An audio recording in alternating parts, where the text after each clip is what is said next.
Hi, I'm Gary Foreman, editor of thedollarstructure.com, a former financial planner and purchasing manager. Today, I'd like to answer a question that came in our Ask the Dollar Stretcher helpline. Gary, you have a question on the website about if debt is preventing us from taking a vacation. The true answer for many of us is it isn't the debt.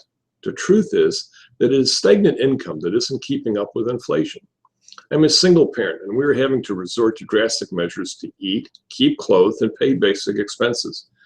We've had only one cost of living raise in 9 years, and I already work a part-time job at a small church.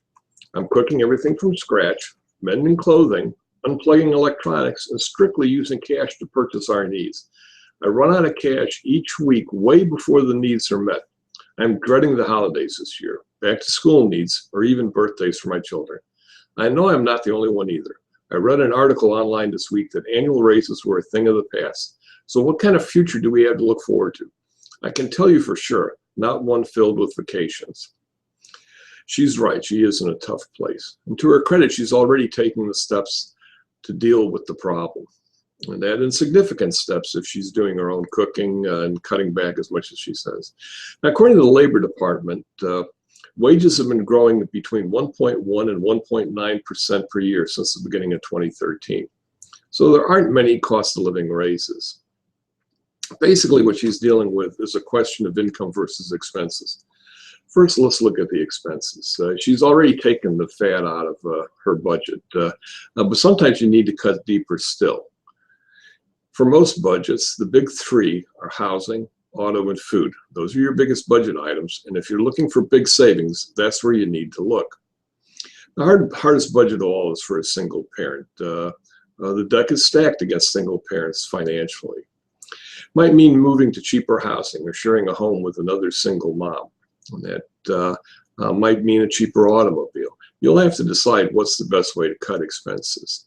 Now, next on the income side, and this is where the question really came from, not all jobs are created equal. There are some people getting raises in this economy. And so the trick is to find out why your salary is stagnant. Is it possible that you could get a raise if you move to a different employer? Same job, but just a different company. If you haven't looked recently, it might be time to do so. Perhaps you could get a raise if you did the same job, but in a different town. Now, naturally, you'd have to consider the cost of living there, but it could work well for you without getting additional training. On the other hand, it could be that additional training would get you a promotion or even a new line of work. That's something to consider as well.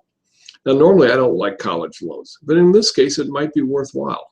Definitely if you're sure that the training you get will provide higher income for you so that you can pay that loan off. The other thing is the part-time job at the church might be better if it's replaced by something that pays a little more. At the bottom of this article, we're going to link to something from the Bureau of Labor Statistics on good and bad job fields that might trigger some ideas as to where you'd be most likely to find raises. Also, 5 of the top fastest growing high-paying jobs that don't require a bachelor's degree. And then finally, something on industries where jobs are disappearing. And it's important to know where you are in the workforce. The fact that the average employee is not getting raises doesn't mean that some people are not.